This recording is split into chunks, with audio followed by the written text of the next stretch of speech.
I want to thank everybody, the faculty, Pinckney, John Shribble, Beth, Allison. I have two great loves in my life, adventure thrillers and women. And two very important women are here tonight. My mom, who surprised me. I didn't know she was coming today. She's here. And then also my girlfriend, Kim, who has very charitably been with me for 4 years now. And I really appreciate that. So thank you both for being here. Yeah, good job. I'm going to read a very short excerpt from my novel, which is an adventure thriller entitled Dead Wolf City. And it takes place in 1958, so if you're familiar with really great Sean Connery movies, you'll know what to expect. In the 60s, this company in Canada called Avro, they developed this VTOL vehicle, which was supposed to be this flying Jeep, and it was called an Avro car. And in real life, they never really worked, but in my novel, they work particularly well. And the main character, Hillary, is using one right now to escape from this underground lair in Afghanistan, and he's doing a really good job. He's pushing over this satellite, which is this doomsday device. And so the excerpt starts as he's kind of in this pivotal moment. And so I'll read. Hillary stomped on the pedals.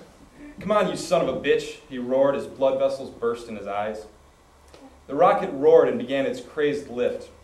The Avro car tilted upward and Hillary drove the braking thing through the launch chimney. The rocket lifted directly into the earth and burst. The explosion shook Hillary's very brain. Kitty shut her eyes and buried her face in her shoulder. Giant blossoms of pyrotechnics exploded beneath them. Force, heat, and noise flung the Avro car up through the launch chimney. Some of Hillary's hair caught fire. The blinding reflections of the fire played on the curved rock walls. Hillary stood in the seat, fighting for whatever control of the machine was left. He roared as flames lapped at the edge of the car. The vehicle scraped against the rocky walls of stone, and then, suddenly, they were out, afloat in the blinding blue daylight. A solid jet of flame shot from the earth behind them. The car spun wildly in the air, like a discus over the rocky ground. Hillary hauled back on the yoke, but it did nothing. The controls were worthless. The Avro car sailed toward the ground at a severe angle. He glanced once more at Kitty, balled defensively in her seat. He abandoned the controls and climbed over her. He piled himself atop her and clutched onto her body. He readied himself to absorb the fatal impact. Silence. Through death and time, Hillary saw Catalina's face. She tried to speak to him. She had something to say to her husband, Arthur Hillary. The Avro car slammed into the rock, and it felt as if the world itself had burst apart. The car bounced up into the air and back down again like a stone skipping across the surface of an ocean.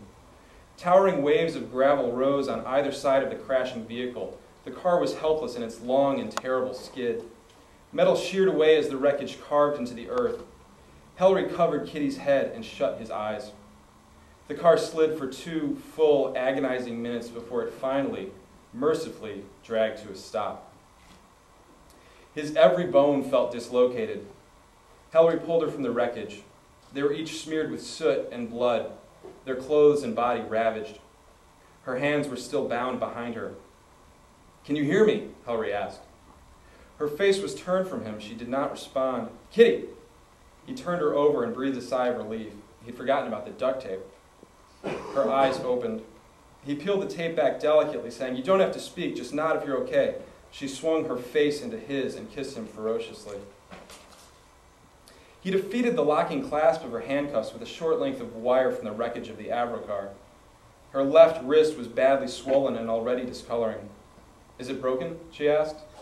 Hillary felt along the bones. "Yeah," he said, "but you'll be okay." A mile away, the giant plume of dead smoke rising from Dead Wolf City stood and hovered in the sky like some kind of mythic worm. Hillary searched the Avro car once more. He took up some shards of glass from the instrument displays and a jagged length of steel from the wreckage.